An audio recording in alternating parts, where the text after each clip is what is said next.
Griffith University is a Gold Coast institution and continues to grow.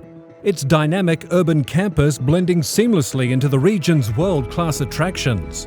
And now, partnering with the Gold Coast's cultural leader, Hotter Home of the Arts, we're proud to present our signature thought leadership and conversation series, helmed by master interviewer Kerry O'Brien. Welcome to A Better Future for All. Good evening, ladies and gentlemen, and welcome. My name's Carolyn Evans. I'm the Vice-Chancellor and President of Griffith University. Griffith University is proud to be the co-host of this event alongside Hotter, the Home of the Arts, here on the beautiful Gold Coast. Hotter and Griffith proudly acknowledge the traditional custodians of the lands on which we meet tonight, the Kumamberi families of the Yugambeh language region, and we pay our respects to elders past and present and recognise their continuing connections to the lands, waters and extended communities throughout southeast Queensland. Could I also acknowledge here tonight councillors from the Gold Coast City Council, Chair of the Hotter Board of Directors, Professor Emeritus Ned Pankhurst, and other colleagues from both Hotter and Griffith, the Honourable Ronald Sackville AO, Chair of the Disabilities Royal Commission, Mr Ian Langdon, Chair of the Gold Coast Health and Hospital Service Board, Mr Steve Mitchell, CEO of the Gold Coast Titans. So close, Steve, so close. And Perry Cross, the Executive President, and Tom Ray, the Chairman of the Perry Cross Foundation, a wonderful supporter of Griffith's research, about which I hope you hear a bit more later. So I'm so delighted to welcome you here in person to another edition of A Better Future for All, Griffith and Hotter's series of important conversations hosted by Australian journalism great Kerry O'Brien. This month, we're privileged to have as our guest Dr Dinesh Palipana.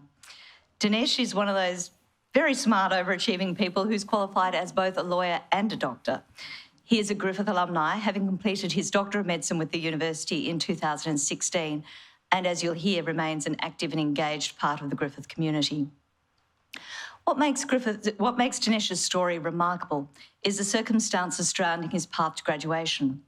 While studying for his degree in 2010, he was involved in a serious accident that left him without feeling or movement below his chest. Tonight he's going to share more of that story with us and how he faced down adversity to become a leader not just here in the Gold Coast, but indeed across Queensland and Australia. Dinesh has become a tireless and dedicated advocate and activist for people with disabilities while continuing to achieve highly in his professional activities. He's the co-founder of Doctors with Disabilities Australia, an organisation that works in tandem with the Australian Medical Association to improve access to education and employment for medical professionals with disabilities. You might hear a bit more tonight about how that's not straightforward. He's also appeared at a range of high-profile events, including as a speaker at Thought Leadership Expo TEDx and as the Culturally and Linguistically Diverse Senior Advisor to the Disability Royal Commission. Just 5 years after graduating, he has become a senior resident doctor at the Gold Coast University Hospital and was recently also made a senior lecturer at Griffith School of Medicine and Dentistry. He also works as team doctor for the Gold Coast Titans Physical Disability Rugby League team. In addition to these commitments, Dinesh serves as an adjunct research fellow at Griffith's Menzies Health Institute, Queensland, where he is the co-lead researcher on the groundbreaking BioSpine Physical Rehabilitation Project. This project uses electronic muscle stimulation and a brain-connected computer interface to help restore motor function for patients with spinal cord injury, hopefully over time increasing function and maybe one day seeing them walk again. Given his history, I'm sure none of you will be surprised to hear Dinesh has won several awards over the years, having been recognised both nationally and globally for his work as a doctor and advocate. In 2019, alongside accolades including being the winner of the Global Henry Viscardi Achievement Award and earning the title Junior Doctor of the Year, Dinesh was recipient of the Medal of the Order of Australia. This year, we're very proud to say he was named as Queensland's own Australian of the Year. On top of all of that, he's just a great bloke, down to earth, humble, funny, smart, and good company. I know that you are going to enjoy tonight's discussion. Kerry, over to you.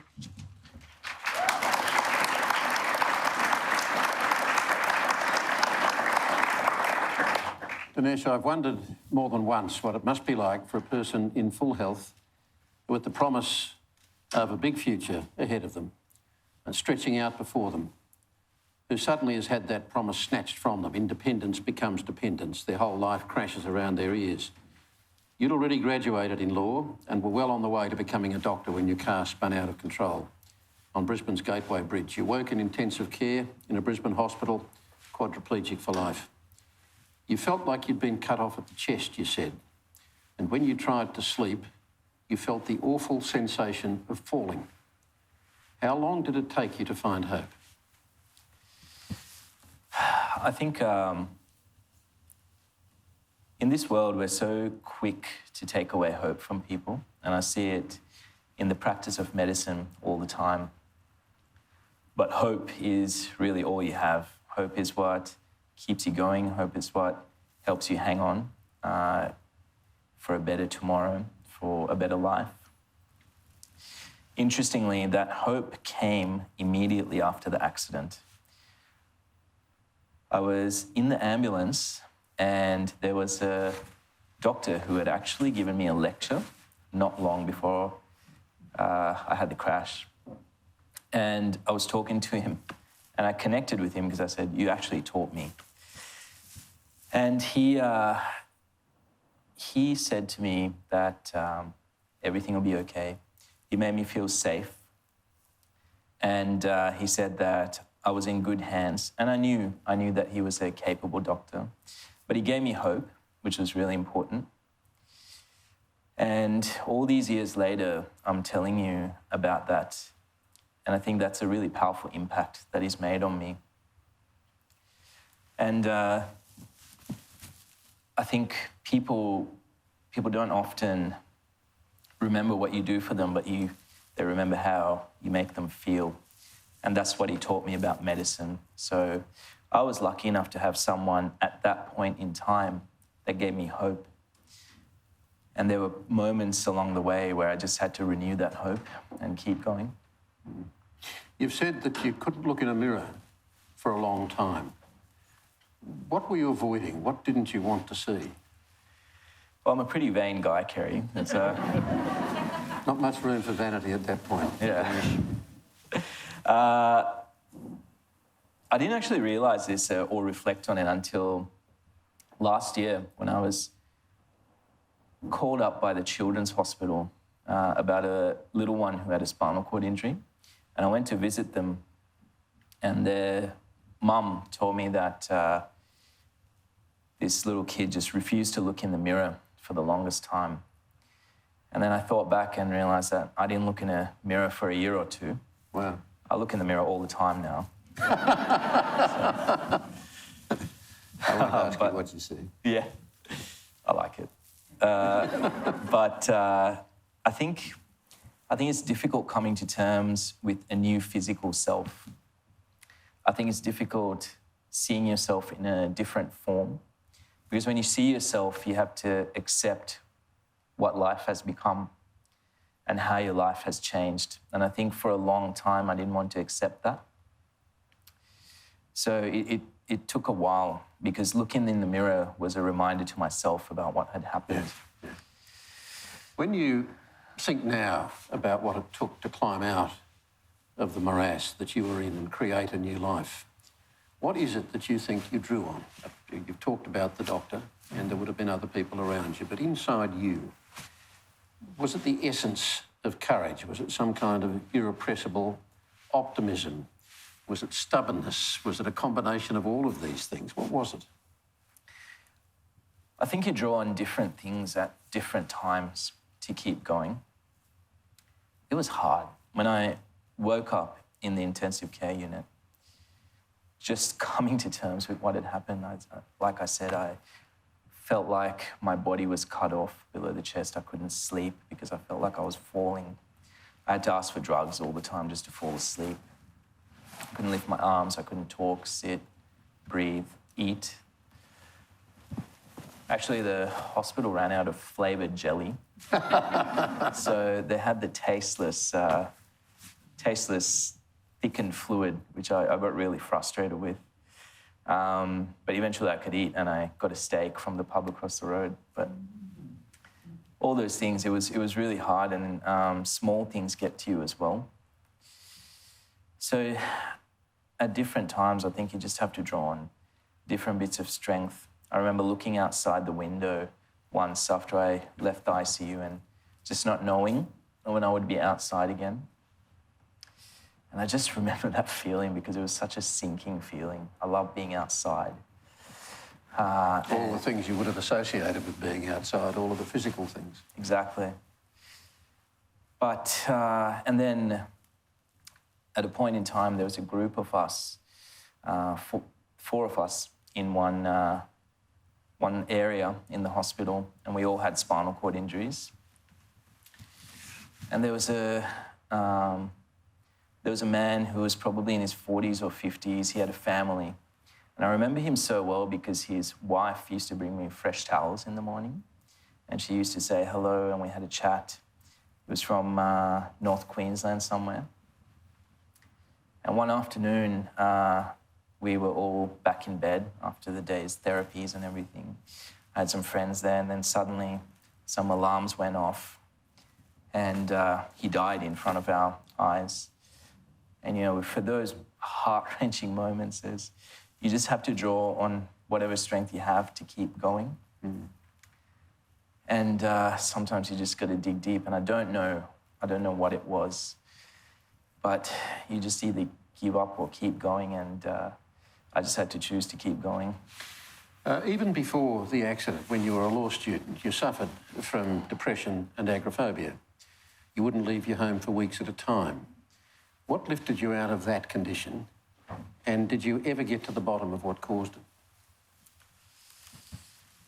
Yeah, I often reflect on that experience because now I have a spinal cord injury, and I have lost motor function below the chest and in my fingers. And you could say that I have paralysis. The funny thing is the depression and that experience was far more paralyzing than the spinal cord injury has been.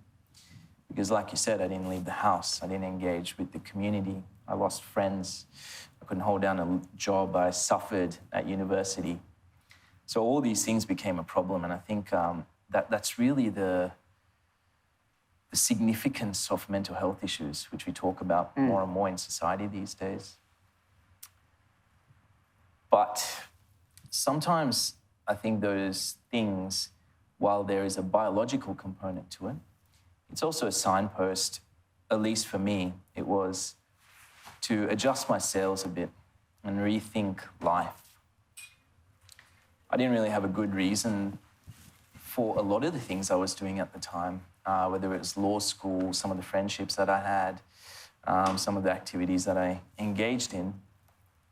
And so I did a lot of soul searching, and that's when I decided to become a doctor, because I realized the power of doing something for another human being at that level.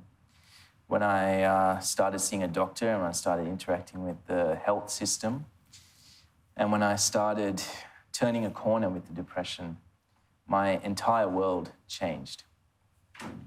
And so I thought, what if I could do that for someone? Mm. And there was a purity that I saw in the practice of medicine, because really it can transcend a lot of the things that we have. It can transcend our prejudices. It can transcend our borders.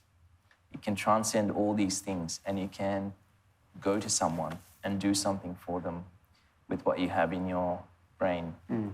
So I decided that's what I wanted to do. And once I changed my sails and started heading in a different direction, my entire life changed, and I became a new person. And I think that was what helped me get out of that experience. Did any sign that the depression has come back since? One would think that if you had that tendency, if you were prone to that, boy, you sure had the reason to be depressed after the accident. Yeah, and I thought I would be too, but I haven't felt that low, and I haven't had panic attacks like that. I haven't been anxious like that ever since then.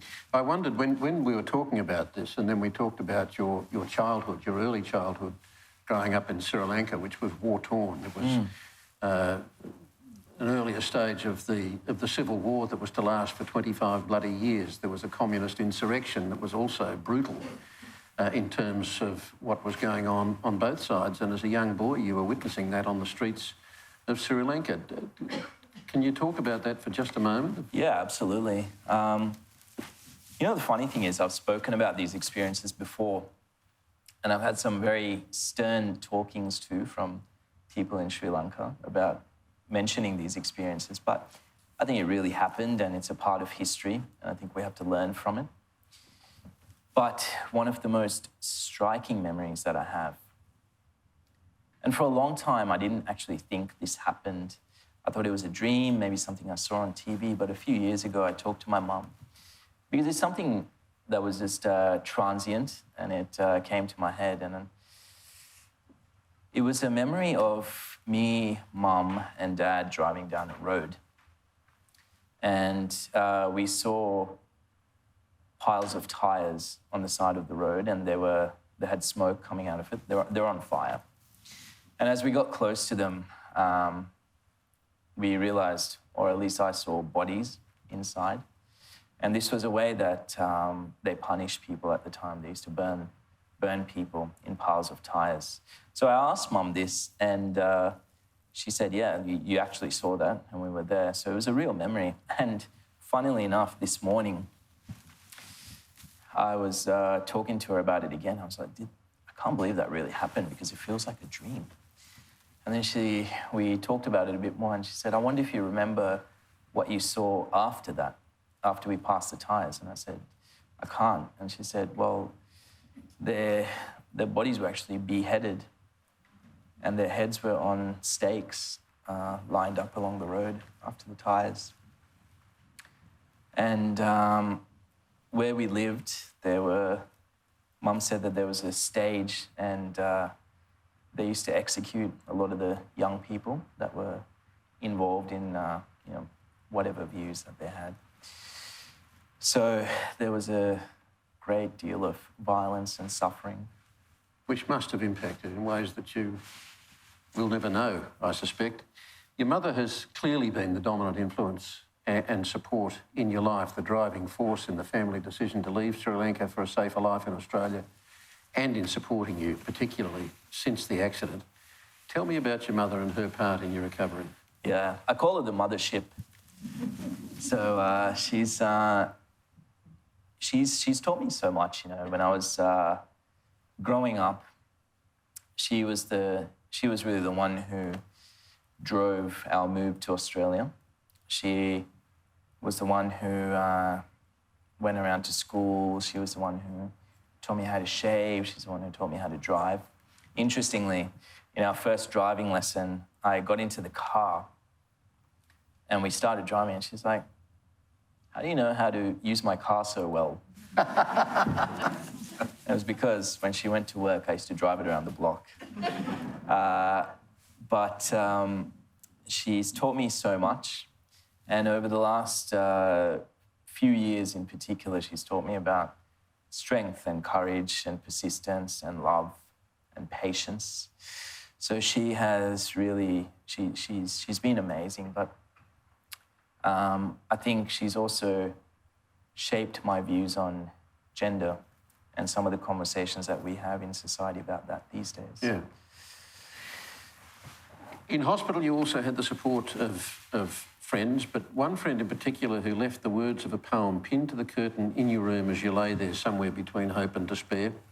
And I'd like you to read the words of that poem to us. So the poem my friend hung up, it was on the curtains. It was pretty dirty curtains, actually, but she just printed out this poem and pinned it to the curtain where I could see it every day, all the time. And the poem is Invictus.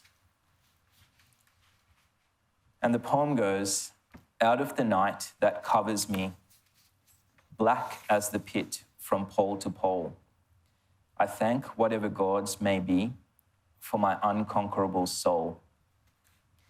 In the fell clutch of circumstance, I have not winced, nor cried aloud. Under the bludgeonings of chance, My head is bloody, but unbowed. Beyond this place of wrath and tears looms but the horror of the shade, and yet the menace of the years finds and shall find me unafraid. It matters not how straight the gate, how charged with punishments the scroll. I am the master of my fate. I am the captain of my soul. Pretty potent. So what impact did that have on you? What did it have the desired effect? Definitely. It had the desired effect. I think Invictus means undefeated. And I was reminded every day not to bow down to what happened. I was reminded every day that I could choose how I feel, and I could still choose my destiny and what my soul feels. And that has really been cemented in my person to today, and it's definitely held me in good stead. I'm going to pursue that a little bit later. In fact, we're probably pursuing it all the way through this conversation. After a great deal of what I imagine must have been gruelling physiotherapy and the mental stresses and the mental battles, you then had to be accepted back into medical school and ultimately accepted as a doctor. You've since said it's not physical incapacity that threatens to stop people, it's the attitude of other people. So how did that apply to you? So I was lucky enough to have people in my life, if we're talking professionally and my career, I was lucky enough to have people in my life that really thought that it was worth trying, thought that it was worth giving this a go, and thought that it was the right thing to go. So there were people with a strong moral compass, and it was people that were willing to take a personal and professional risk to do that. And I think when we think about a lot of challenges that we face in society, that's the kind of people that we need, right? We need people that believe in the right thing and that will take the risk to do that. So I had people like that in the medical school at the university that overwhelmingly fought against the odds and made sure that I came back and helped me in so many different ways. But the structure was not so supportive at the time. There was a policy that came out for medical schools across Australia and New Zealand that looked at excluding medical students with disabilities from studying medicine.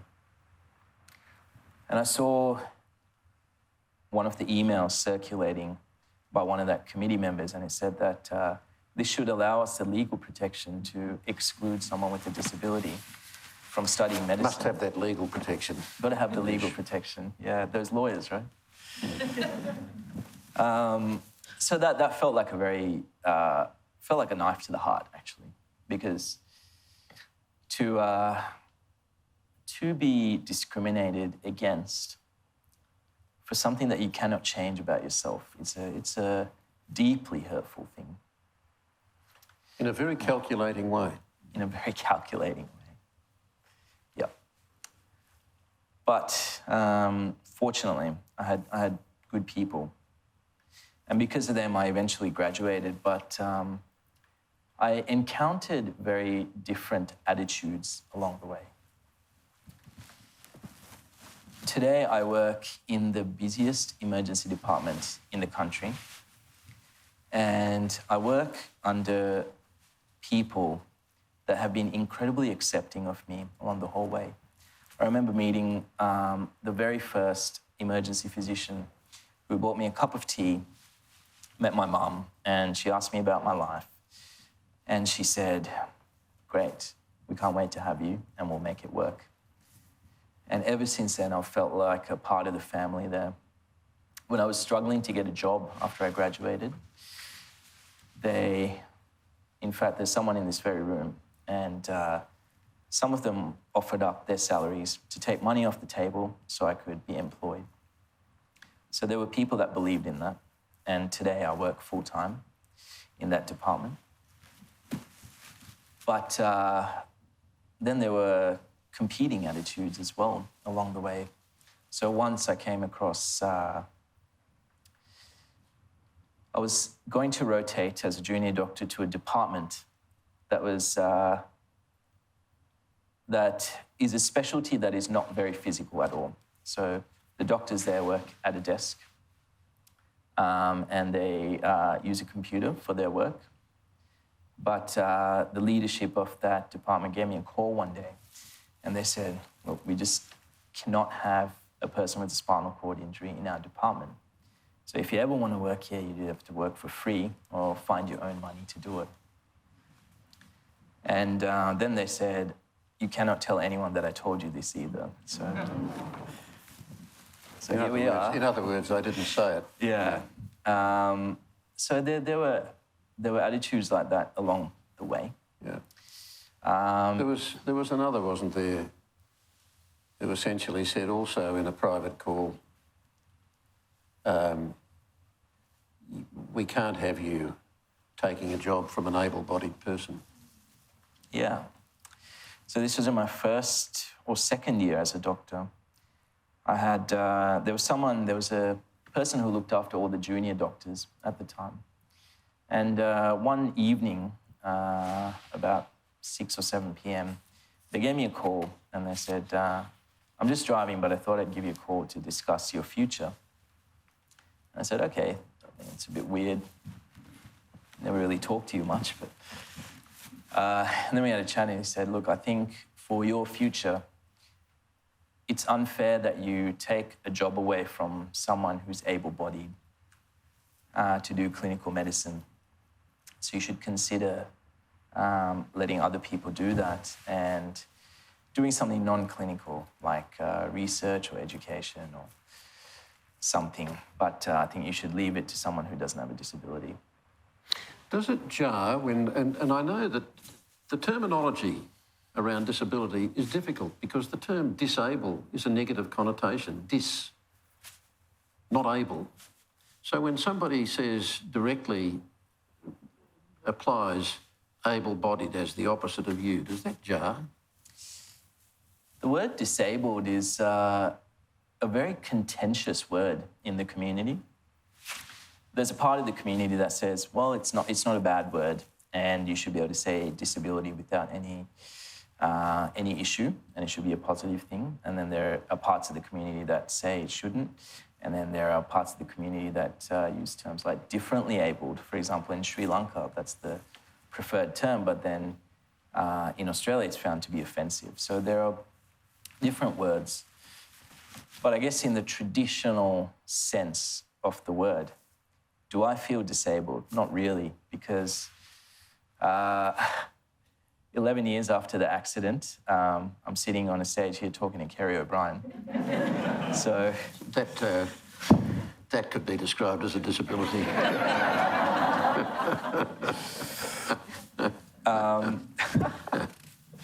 Yes. So I've never felt any less able, really. I mean, I feel like I've done more after the accident happened than I ever have before in my life. So when there is something that physically you cannot do, there must be some things in your practice in an emergency department that another doctor may be able to do that you have to find a way around. But I'm assuming that you do just find a way around. Rectal exams are... So there are some things that it's an advantage not to have to do. Exactly. Well, the thing is, we have hundreds of patients come through this emergency department, and not all of them, and in fact, many of them don't need any physical things done to them. I can use a stethoscope, I can examine someone's abdomen, I can see if someone's neurological system's working properly. So there are plenty of patients for me to see, and by and large, I'm independent. So any patient who needs a procedure or something complex, there are other doctors that are willing to jump at the chance. Are you a better doctor now for having experienced what it was like to be an extremely vulnerable patient? Definitely. I think back to when I was a medical student before the accident happened.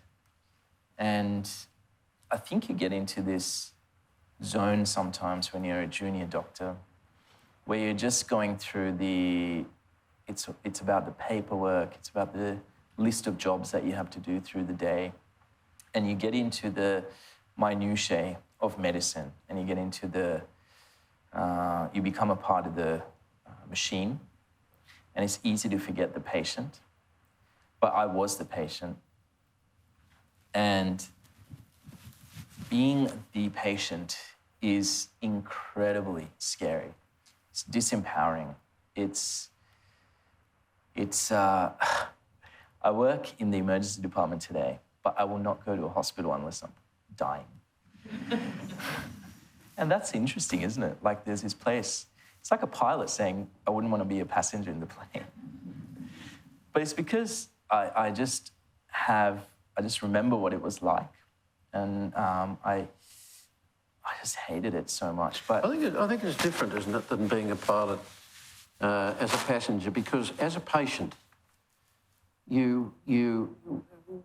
was absolutely fundamentally important to you on many levels, I would imagine. Just the straight clinical level, the fear of something going wrong.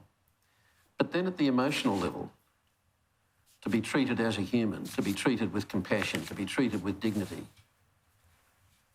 I didn't often feel that way.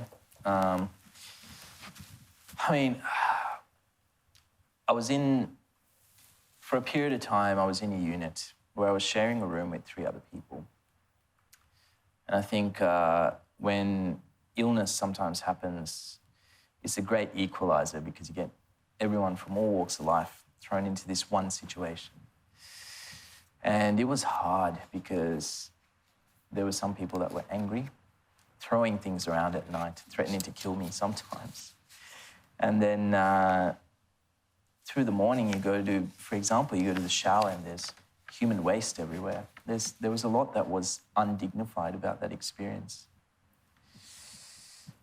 And I just didn't want to be in that situation again. But the good thing that came out of it was I remember what it was like, and I think of that experience when I see my own patients today.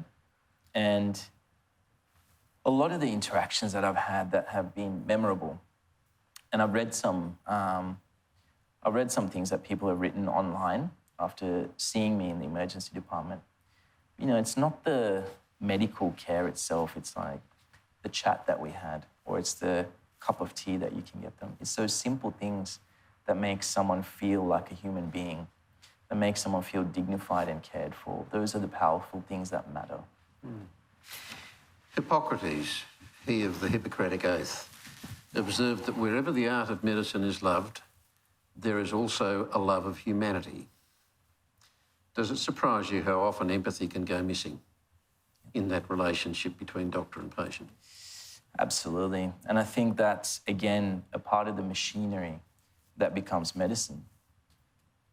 Because there's so much going on and there's so much happening, and people, it's easy to shift your mindset into the workings of a hospital rather than the patient. Because the patient has to be the center of everything that we do. But I think it's also a part of reminding ourselves why we became doctors. For me, it was to do something for my fellow human. But there has to be a love of humanity in what we do, because otherwise you just end up doing more damage than good, I think. And I can't agree with Hippocrates more. Well, there are many strands these days to what you do, and one of them is you teach. Can you teach empathy? And I wonder, when you look out at your students, and I won't ask you to comment, well, obviously you won't comment specifically, but when you see the students occupying those seats that you occupied as a student yourself, and you can see the ones who have the empathy, naturally, the ones who feel that love of humanity, and those that might struggle to be able to feel that or articulate that. And you must wonder at times about the selection processes and how many students are delivered into medical schools who actually do have the requisite skills beyond just being good practitioners of medicine? Yeah, I think we have to do that at the selection, right? I'm not sure, and there's a lot of work that happens in medical schools to teach empathy, to teach communication, to teach how to connect with people, because that's so important. But I don't know how easy it is to teach that, and I don't know how easy it is to understand that. If you don't have it innately. Yep. Yeah. And I think a large part of it comes to the selection process, and we have to look at why does someone want to be a doctor? And there's more to it than just being the brightest person in the room. Yeah, absolutely. And I think it is important to have people that can connect with patients, that can understand. Medicine goes beyond, even beyond the human-human interactions that we have, because we're a part of conversations too. For example, right now there's a conversation about voluntary assisted dying. So the medical profession is a part of that conversation. But if you don't have empathy for the people that are going through these processes, I wonder how much you can actually contribute meaningfully to those conversations. But I think it's about picking the right people at the start, understanding why they want to be a doctor, and making sure that they have the right motivations. Mm. When we put together all of the elements that helped you build a new future after the accident, they're really quite considerable. You already had a law degree, which gave you the confidence to advocate for yourself. You had an incredibly determined, capable and inspirational mother. You had demonstrated real ability and capacity at medical school before the accident, and subsequently that helped give you access back into that career. And you passed your course with flying colours. You also found important support in the medical profession and in the media when a hospital job couldn't be found for you, and you had a strong desire to beat the odds. Now, not everyone with serious disability can be expected to summon all those resources, can they, to meet those challenges, in which case, what happens to them? And this is why I feel I have a responsibility to tell the story, to talk about it, to be a part of the things like the Disability Royal Commission, because the reality is there are so many people without voices. There are so many disparities in people with disabilities. There's a health disparity, education, employment. But all these things also mean that there's difficulty in accessing advocacy, difficulty in having a voice. For example, if people have difficulty with NDIS, the NDIS commands the law firm Minter Ellison, one of the biggest law firms in the country, with innumerable resources. How is someone from a country town undergoing a significant disability, already marginalised, going to fight that machine? It's going to be difficult. So there are a lot of people that don't have voices, but I think it's important for those that do have voices to tell the stories, to advocate for them. And I get emails all the time from people that are going through difficult times. And I always take the time to do something about it. But it's important to have allies as well. And I've had allies. They haven't had a disability themselves, but they saw the value in being an ally. And I think having allies for whatever we do matters. So if you see something that's going on that's unjust, that seems immoral, then I think speak up. And that's how we have a voice for the people that don't. You are an example of a person whose life could so much have gone the other way, and the potential that you have now been fulfilling and will continue to fulfill is known and it's seen and it's there. You must wonder, we all should wonder, how much untapped potential there is out there locked up in people with disability because of attitude? Absolutely. There's... I've actually been telling anyone that does an introduction to me to introduce me as Australia's most handsome doctor, but no one's done that yet. But that's the only untapped potential that I'm trying to get into. But we've seen what people can do. Dylan Alcott just won the Golden Slam. The Paralympics have such a strong viewership, and we see people in the Paralympics doing amazing things. We see journalists like Naz Campanella. We see all sorts of people doing amazing things around this world. So, but we need to give people a chance. And that's, if we break down everything, if we break it down from all the laws, all the treaties, everything that we have, we just need to enable people and we need to give them a chance, because I had a chance. And that's why I'm here today chatting with you. If we just give people a chance, if we just think beyond the barriers that we have in our heads, we can let people tap that potential. It's interesting, isn't it? Because those people you're talking about who have the barrier in their heads, they see the barriers in front of you, not the barriers in front of them. In a sense, I mean, your life has become a model that others might follow, and you mentioned Dylan Alcott. In the same way, as you say, we see sporting heroes like Dylan Alcott or Kurt Fearnley, and as you become ambassadors, hopefully you're changing society attitudes and breaking down prejudice. But that strikes me as similar to the way that Indigenous sporting heroes over many decades, like Lionel Rose as a boxer, a world champion boxer, or a Kathy Freeman or a Nicky Winmar or many others, were idolised. But that didn't necessarily reduce the racism or the prejudice. Maybe it's been like a slow drip.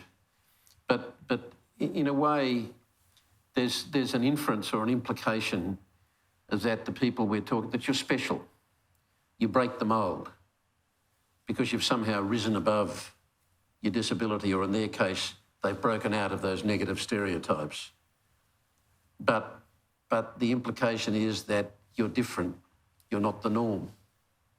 And the norm is back there. There's a kind of two-edged sword in having the heroes as examples, isn't there? Yeah, and I think seeing some of these things, though, the more and more we see it, the more and more it is normalised. And just storytelling is really powerful. For example, I was having a discussion with someone recently about intimacy and disability, and they were doing a lot of work around normalising the conversation of intimacy and disability. And I think having conversations, telling these things and putting it in front of people's eyes, because a lot of it is the fear of the unknown, and a lot of it is thinking, okay, they're different. But if we tell stories and if we put it in front of people's eyes and if we make it a part of society, then it becomes normal. And I think that's what we need to keep doing. There have been a lot of medical students after me with various disabilities that have come. There's someone who just recently had a spinal cord injury, actually, but the road for them is now paved. And so no one should have an excuse not to give them a job or put them through medical school. So paving these roads is important, I think. But, of course, different types of impairment are also viewed differently by some in society. Some people with disability might be more easily embraced than others. Those with intellectual disability, for instance, can be branded as stupid or even worse. Those pejorative terms.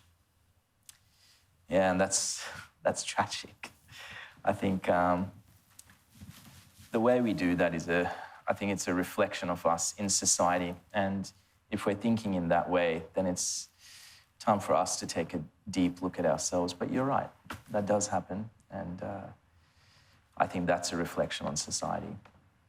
You gave evidence to the Royal Commission into violence, abuse, neglect and exploitation of people with disability, and they subsequently invited you to be one of their senior advisors. So So as a senior advisor to the Commission, what are the most serious concerns that you have personally expressed to the Commission? And I know the impact of the pandemic on people with disability is one thing, but what are the key messages that you want to see that Commission pursue? There are challenges in every aspect of life for people with disabilities. Health, education, employment, access in the community, domestic violence, financial abuse, all these things are an issue. I think the most startling thing for me over the last year, which really highlights society's views around the world, has been the pandemic and how people with disabilities have been treated or viewed during the pandemic. And one of the most difficult things for me to see was the value of life and how we stratify that value of life. One of the hidden things about a spinal cord injury is that my lung function is very different. It's about 35% of what's expected for someone of my characteristics. So last year we started thinking about COVID. What if I were to get COVID? It would potentially be a catastrophic event. But we also started seeing reports from around the world about healthcare rationing affecting people with disabilities during COVID. And there was a flow chart that I came across from a very developed nation. And it was something like complex decision-making during the pandemic for intensive care. And the first question they ask is, does this person have a disability? And it outlined a few things like Parkinson's, autism, intellectual disability. And if the answer was yes, then it goes off into a different decision tree, and you could refer them to palliative care or decline intensive care or ventilation. And there were reports coming out from all around the world that people were being sent home because it's better that they die at home than in a hospital. So this was one of the things that we talked about over the last year. Better that they die at home for them, or better that they die at home to clear the hospital bed? Probably a bit of both, I imagine, was the mindset. I actually had a discussion with one of my best friends, who is a doctor, who we've been friends for a long time, and they are a decision maker for some of these pandemic-related things, and they've always been very frank with me about things. And I said, look, the bottom line is we need to give ventilators for people who will survive, and that might not be you. So. Yeah, I think it was a very confronting thing, but it is a topic that we tackled. But I think it fundamentally shows how we value life and how we think about people. And I can't remember who said it, but there's a saying where it says that a true reflection of society is how it treats its most vulnerable members. Gandhi? Gandhi, yeah. But it's been a test of our humanity over the last year. How do you think we're scoring on that out of 10 at the moment? After growing up in the environment that I did, I feel incredibly lucky to be a part of this country. I think Australia has done a lot better than other parts of the world. I think conversations like we've had at the Disability Royal Commission have contributed to rapid responses and changes. And there have been a lot of work done to support people with disabilities through the pandemic. So I think we've done better than most nations, to be honest. I think we're doing well so far. The British philosopher Jonathan Wolfe questions how a just and equal society should deal with disability. He asks whether society should seek to change the person or change the world. how easy should it be to bring people with disability inside the tent rather than continue to treat them as second-class citizens in the sense that Wolf is talking about, rather than put it on the person to change the world around the person? To bring a person with a disability inside the tent. You know, they say, there's a Japanese saying that my barn having burned down, I can now see the moon. So maybe we should take the tent away and we can all see the sky. But it's about inclusion and acceptance. I don't think it benefits the person themselves, it benefits the entire world. We've seen... I mean, it is a big challenge to actually think about what that means. When our cities and our towns have grown up in the way they have over centuries in some cases, and buildings are old buildings, and you know, buildings might have small lifts and they might have no room to put a ramp or whatever. But I can remember, you know, in one of the towns near where I live now, there is a local guy, lovely guy, who also is quadriplegic.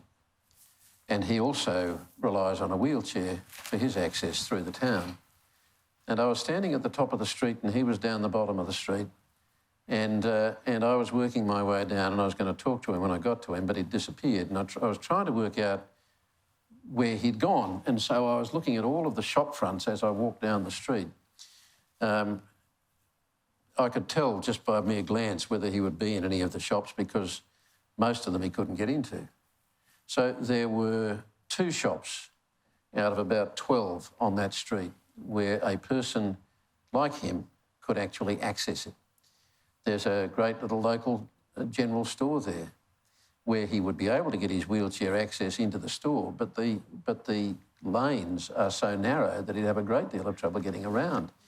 So when you're talking about changing the world around the person, you're talking about physically changing a great deal, aren't you? Absolutely, but... What's the dividend? I wonder if we're thinking about this the wrong way, though. So going to your example about having narrow aisles in a shop. I wonder how much we pay in public liability insurance for people that slip and fall or trip on things. What if the aisles were wider? You could have more people go through. It'd be safer. And it would be more accessible, not just for someone in a wheelchair, but for everyone. So I think we have to, and it's the same with, if you have a bigger elevator, you could fit more people in it. It might be more energy efficient. So accessibility helps everyone. It helps the elderly, it helps reduce injuries, it helps efficiency. So if we start to look at things in that way and start to see this universal design as something that benefits the whole of society, I think that shift in thinking makes us realise that it's an investment rather than a cost. Mm. It would open up a whole new world, wouldn't it? I mean, it would create a different world. It would create a more complete world for us all.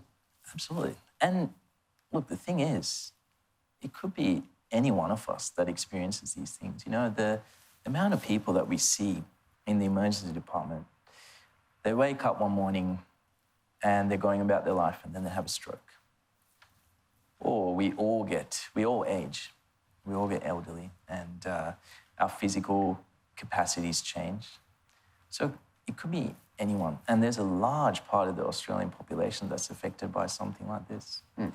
But also, if you don't have any of these things affecting you, it still makes it more accessible. So I think just that thinking, it changes the world in a better way. I look at your story, Dinesh, and I see 3 areas where prejudice applies. I'd be surprised if you haven't at different points experienced racism. You've experienced what it's like to suffer a mental illness, and you now spend your life in a wheelchair. I wonder if you've thought about the nature of prejudice and what it represents, and how best to respond to prejudice. How do you deal with prejudice? How do you turn prejudice around? Funnily enough, earlier this year, I was at an event and someone said, geez, you've had depression, you have a disability, and you're a migrant. You tick so many boxes. Should be a shoe-in for awards. But You missed out on the one about coming by boat. yeah. You arrived on a plane with a visa. But I actually, being a migrant has never entered my mind until that point. Yeah. Interesting enough, I've felt like a part of, I've very much felt like a part of Australia. I think one of the advantages that I've had is that as soon as we moved to Australia, we lived in Byron Bay. And it was a very little town. Everyone was very accepting. And I was able to, I just felt like home. So I think that held me in good stead. And there are two ways in which I've dealt with prejudice. One is I've got very annoyed and agitated and I've just fought back. I mean, some of these things you just have to fight back, right? It's also, but to get to that point, it's been a graded approach. First, I try to talk to people and talk through if they're fearful about something or if they think that something might be a barrier. The first step is just to start a conversation.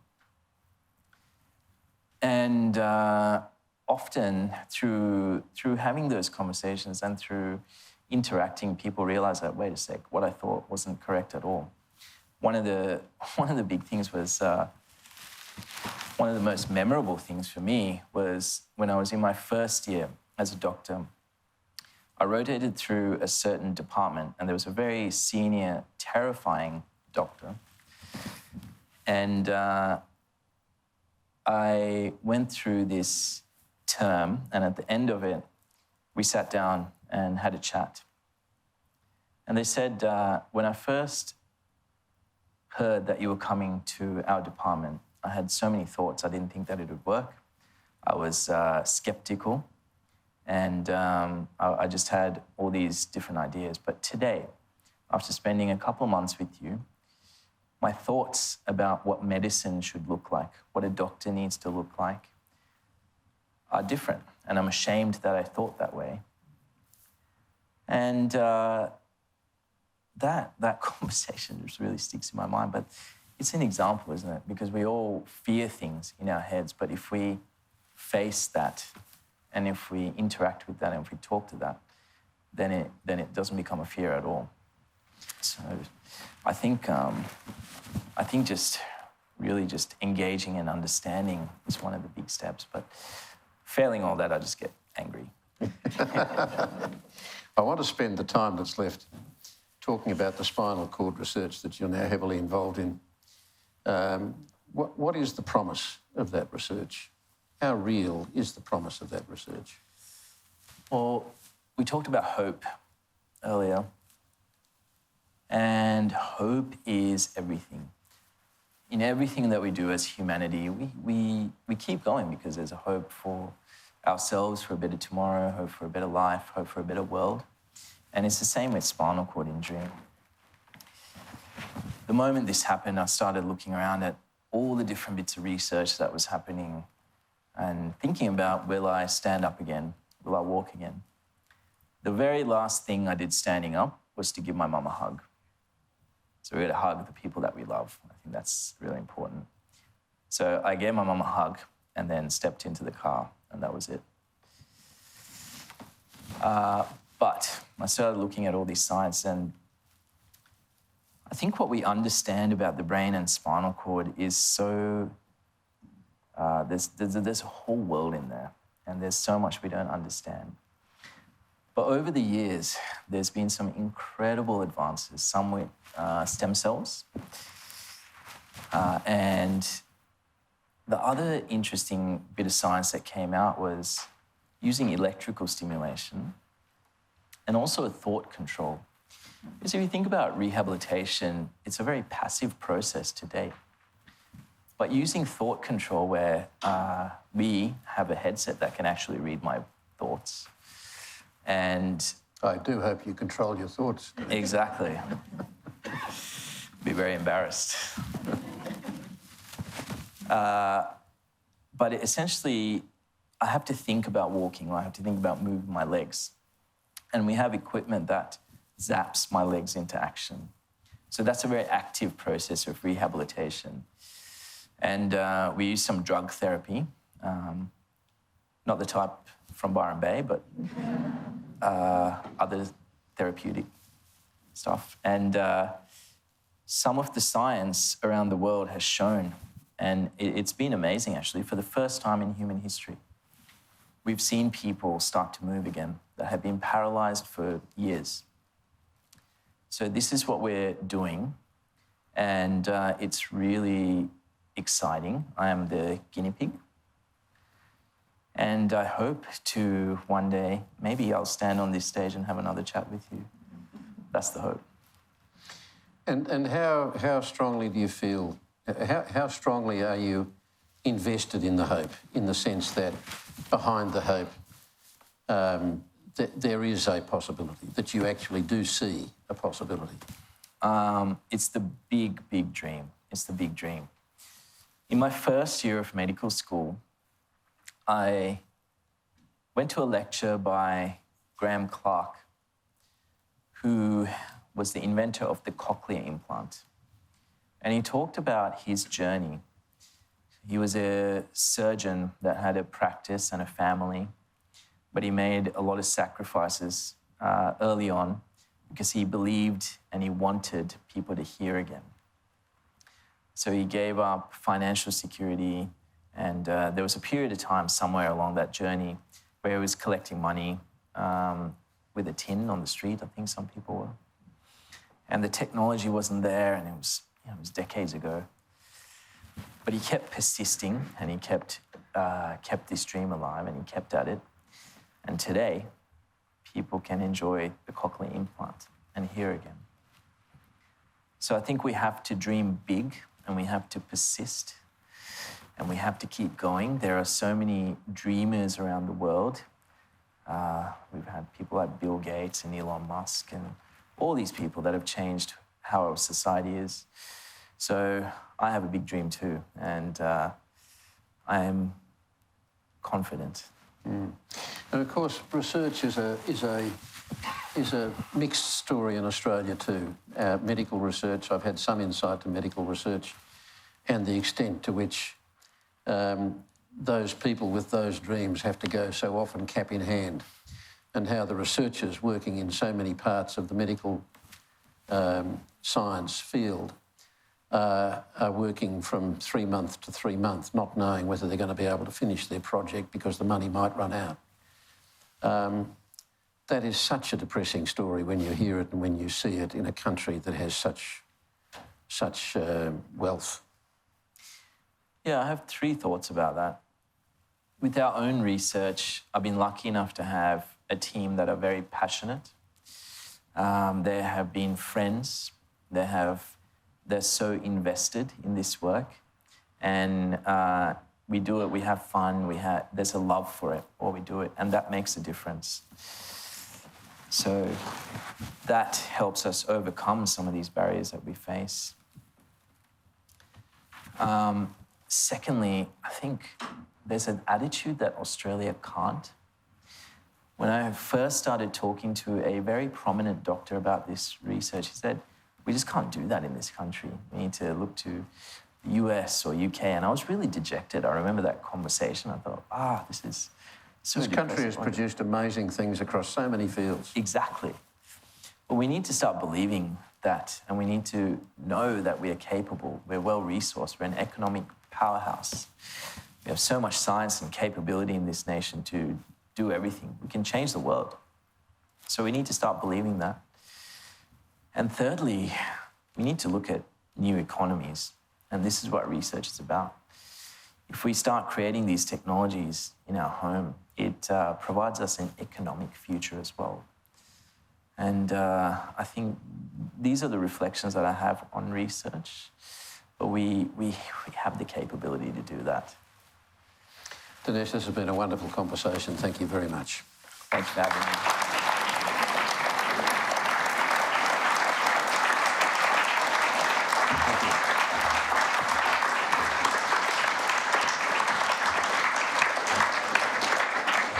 I'm Ned Pankhurst. I'm the HOTA Board Chair, and it's my pleasure and privilege to thank everyone for joining us here tonight.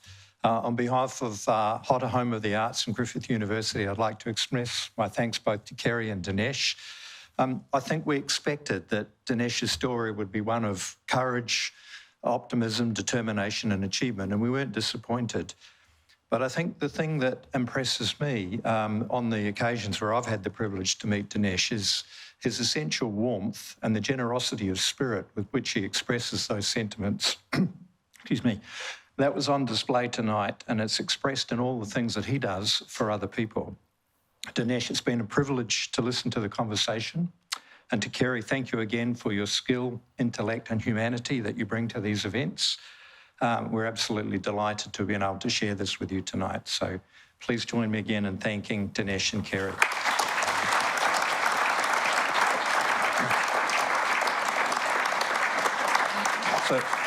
And you don't get out without the advertisement. We're delighted to partner with Griffith University to present the series of events with the country's brightest minds and influential thinkers. And tonight I'm happy to announce the next event in our Better Future for All series. Our next chapter will take place on Tuesday, the 12th of October, with Kerry in conversation with actress and director Rachel Griffiths AM. You'll be able to find information on Griffith's website or at hotacom.au. So thank you again for joining us, and we look forward to seeing you next time.